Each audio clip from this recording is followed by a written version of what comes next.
The angel said to the women, "Do not be afraid, for I know that you are looking for Jesus who was crucified. He's not here. He has risen just as he said.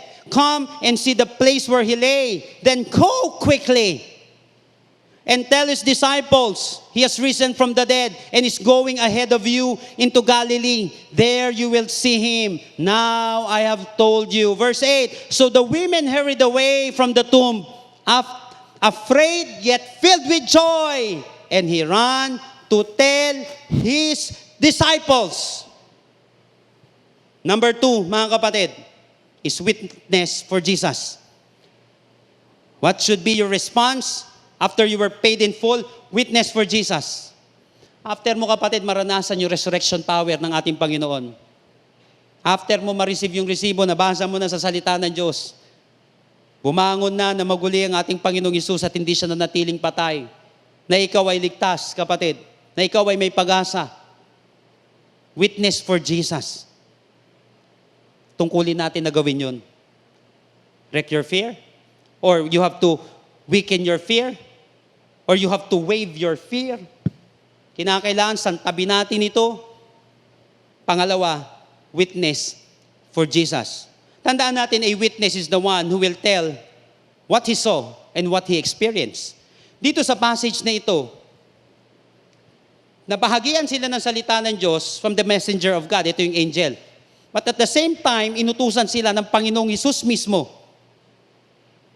Dito. So nakausap nila ang Panginoon. So, sa totoo lang mga kapatid, mahirap i-share sa iba yung mga experiences.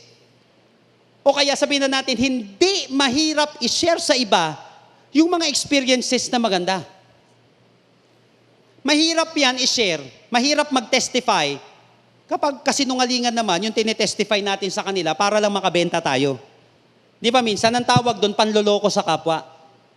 Hindi naman totoo. Alam mo, after 1 hour, puputi ka na dyan, sabi ni Benta ko sa'yo. Alam mo, after 2 days, yayaman ka. Kuha po natin. Minsan, kaya mo namang gawin yun, pero at sa totoo lang mga kapatid, ang hirap, kinakain ka ng konsensya mo. Kasi nga, hindi naman totoo yung ite-testify mo. Hindi naman totoo, kapatid, yung sinasabi natin. Pero sa totoo lang, hindi mahirap i-share sa iba yung mga experiences na maganda. So if you believe na maganda ang ginawa sa iyo ni Lord, dapat mo itong i-share sa iba. Kapatid, maganda ba yung ginawa sa iyo ni Lord na pinatawad ka sa mga kasalanan mo? Maganda ba, kapatid, yung sinabi yung ginawa sa iyo ng Panginoon na lininis niya yung mga kasalanan mo?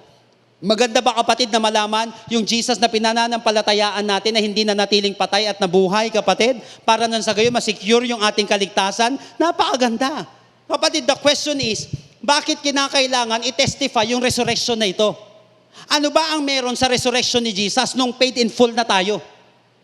Ano ba ang meron dito? So what is the significance and great benefits of the resurrection of Jesus? Actually, makikita natin ito in 1 Corinthians chapter 15, verses 17 hanggang 22. Dalawang bagay lang muna ang sasabihin ko po, mga kapatid. Dalawang bagay. Because of the resurrection of Jesus, dalawang bagay. Number 1, our salvation is sure. 17 hanggang 18. At kung hindi muling binuhay ni Kristo, at kung hindi muling binuhay si Kristo, kayo'y hindi pa nalilinis sa inyong mga kasalanan. At walang katuturan ang inyong pananampalataya. Sinabi na po natin yan kanina. Yung napaka-importante, yung sinabi ni Lord sa cross, at yung after nung empty tomb. Yun yung empty tomb na message na yon. Okay? 18, hindi lamang yan. Nilitaw pa na ang lahat ng namatay na sumampalataya kay Kristo ay napahamak. So walang silbi yung ating pananampalataya kapag nanatiling patay ang Panginoon. Kasi minsan, aanhin mo yung bayad na pero wala ka napakita na resibo. Nakuha po natin. Kaya importante yung bodily resurrection ng Panginoon. Oo, pwedeng ligtas ka na, kaya lang kinakailan makita nila na totoong bumangon ng Panginoong Hesus. Nakita ng mga disipulo niya, nakita ng 500 na tao. Maraming nakasaksi na ang Panginoong Kristo ay nabuhay na mag-uli. So our salvation is sure. Wala kang dapat ikatakot, kapatid. Mapupunta ka sa langit dahil ang Panginoong Kristo ay nagbigay na ng resibo. Pangalawa, our resurrection is sure. Verses 20 hanggang 22. Ngunit ngayong si Kristo ay muling binuhay. Ito'y katibayan na muling bubuhayin ang mga patay. Kung paanong dumating ang kamatayan sa pamamagitan ng isang tao, gayon din naman dumating ang muling pagkabuhay sa pamamagitan din ng isang tao. Sapagkat kung paanong, sabi po ng Panginoon, kung paanong namamatay ang lahat dahil sa kanilang kaugnayan kay Adan, gayon din naman mabubuhay ang lahat dahil sa kanilang kaugnayan kay Kristo. Sa resurrection ni Lord, sure na salvation mo, sure pa ang resurrection mo. Mawala man tayo sa mundong ito, kami po'y nakikiramay kung meron man pong mga nawala ng mga mahal sa buhay ngayon. But yan, kung mahal mo sa buhay, kung ang mahal mo sa buhay na yan ay nawala, na siya ay may relasyon sa ating Panginoon, praise God. Praise God. May resurrection siya.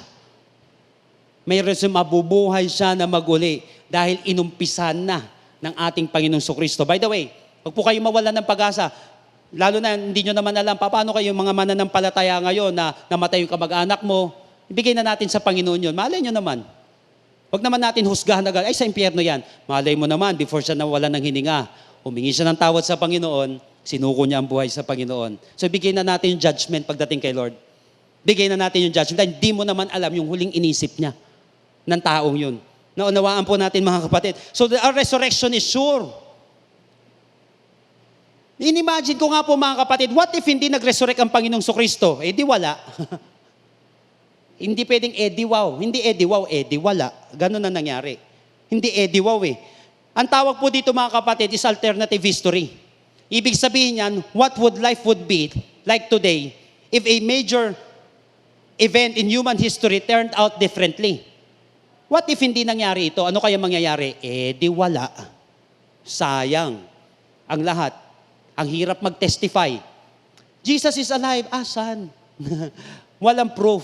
Kaya mga kapatid, yung sinasabi natin, Jesus is alive, He is risen from the grave, may proof dahil maraming nakakita sa Kanya. Ang dami na nakita at sinabi mga kapatid ng Roman history na may ipinakong Kristo sa krus. Therefore, there is no other religion like Christianity. Why? Because there is no leader who conquered death.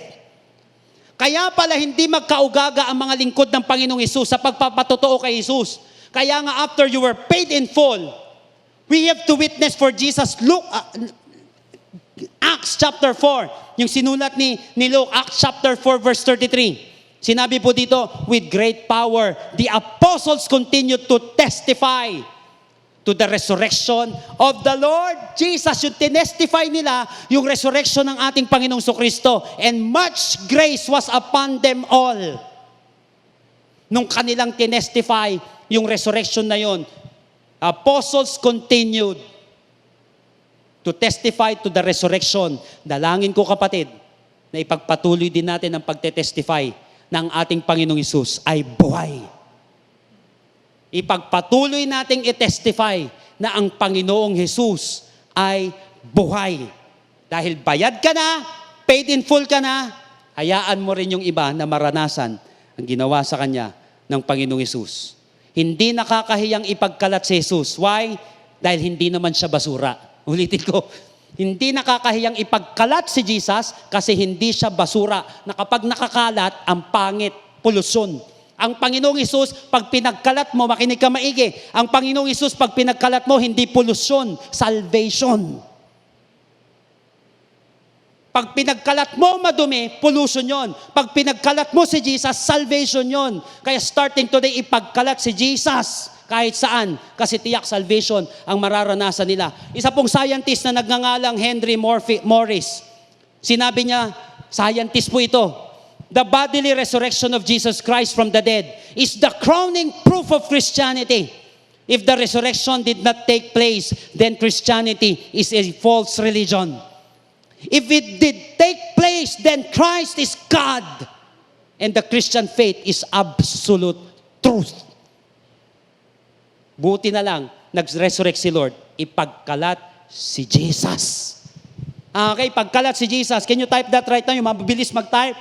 Ngayon, mamaya, i-post mo rin yan, ipagkalat si Jesus. Ipagkalat si Jesus. Bakit hindi siya basura?